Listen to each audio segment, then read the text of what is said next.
I welcome you all to this web programming class.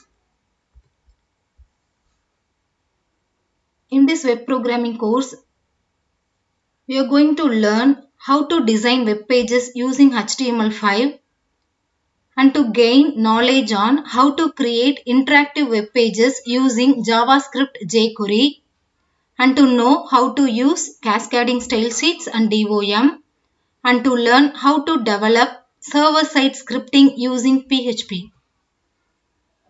So this course contains 5 units.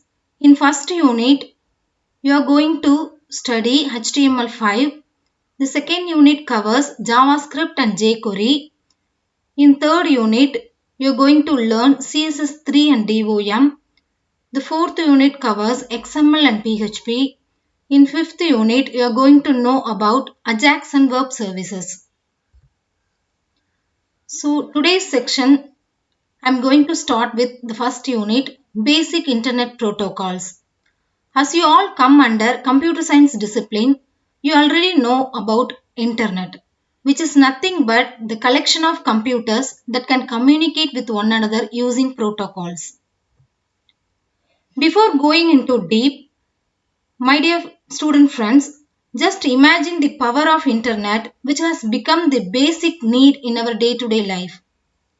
Can you think, is this possible to stay in your home during this quarantine period without internet? Most of you say no. So what are all the applications of internet? We can communicate with our friends and relatives. All the businesses during this quarantine period are only done through email. We can shop virtually anything and we can get limitless variety and amount of information from the movie ticket to hotel room pricing, all are done by internet. So how it works?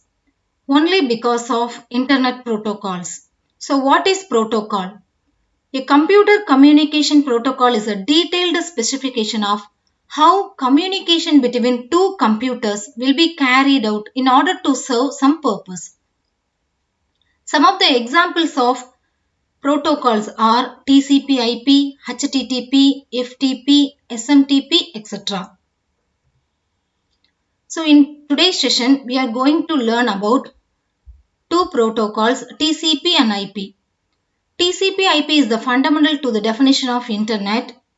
The bulk of services we associated with the internet such as email, web browsing, file downloads, accessing remote databases are built on top of TCP/IP protocol.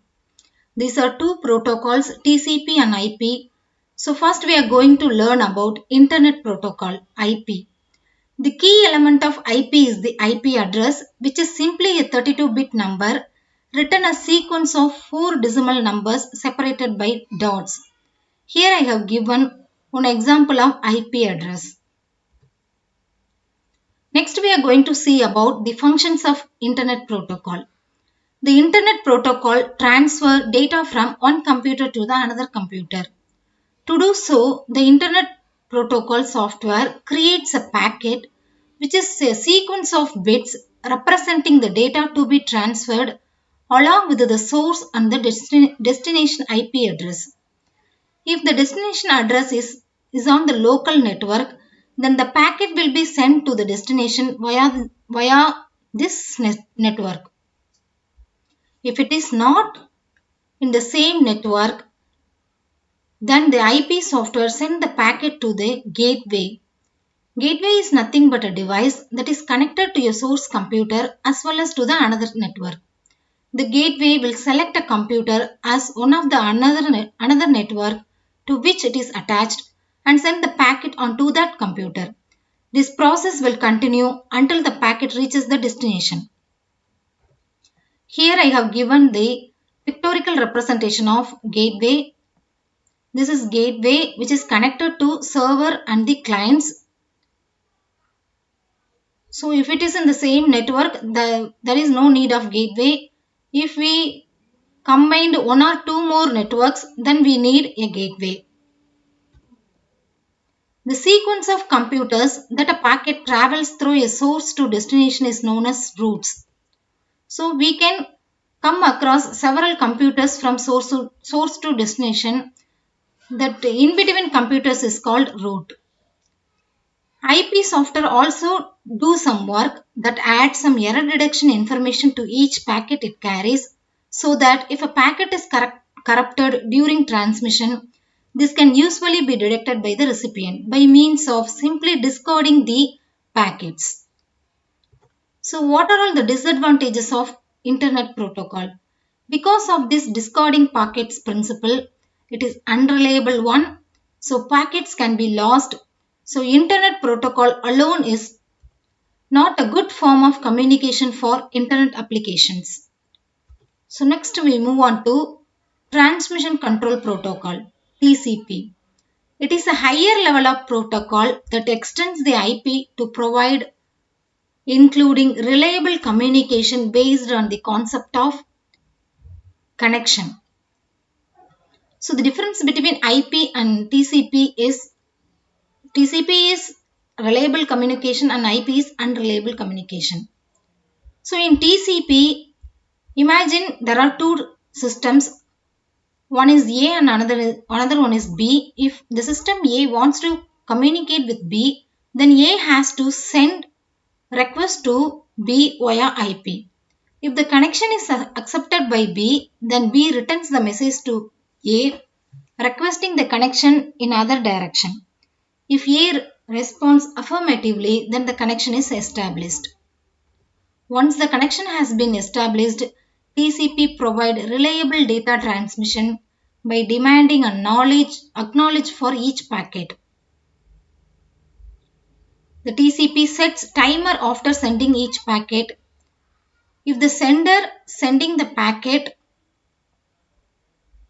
does not receive any acknowledgement from the receiver, then the sender has to resend the packet. So I have given the example of TCP IP communication. Here another one technique is port, which is used to allow several other applications to communicate with the TCP. Here the mail server application, which is done by SMTP, Simple Mail Transfer Protocol, sends a request to TCP, that is port 25 is requesting some information. So through this information, TCP will collect the data from the host B and sends to the mail server.